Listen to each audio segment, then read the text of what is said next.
असलामुअलैकुम नाजरीन, अज जिहड़ी बीमारी के मुतलक मैं तुहाडे नाल गलबात करन लगा। इस बीमारी तो पूरी दुनिया ही तंग है।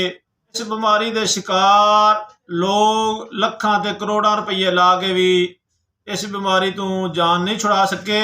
मेरी मुराद जिस्म का मोटापा है, यानी पेट का वध जाना, जिस्म का फुल जाना है। नाजरीन, मेरा मकसद पैसे कमाना नहीं है, बल्कि खलके खुदा की खिदमत करना है।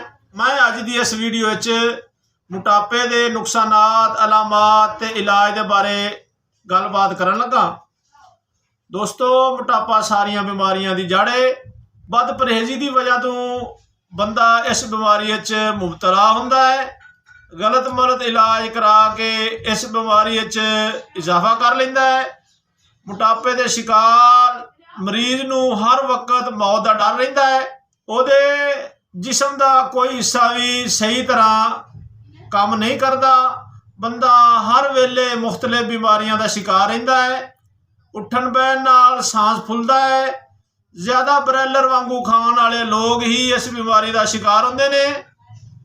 मोटापे का इलाज यह आ कि हांडी घ्यो तू बगैर इस्तेमाल करें, बगैर चिकनाहट मुकम्मल खत्म करने नाल मोटापा ठीक हो जाता है।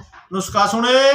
संग यूहूद 100 ग्राम, पोस्त रीठा 100 ग्राम, इन्हां दोवां चीज़ों नूं अच्छी तरह बरीक कर लें। दरमियाना कैप्सूल सुबह दोपहर शाम खाने तो बाद पानी नाल इस्तेमाल करें।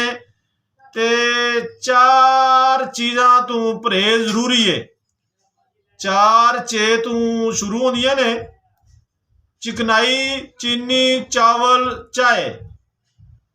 दोस्तों, मेरे इस चैनल सब्सक्राइब, लाइक ते शेयर जरूर करना, ताकि मेरी नवी आने वाली वीडियो तुहानूं टाइम नाल पता लग जाए। दुआवां याद रखना। अस्सलाम वालेकुम।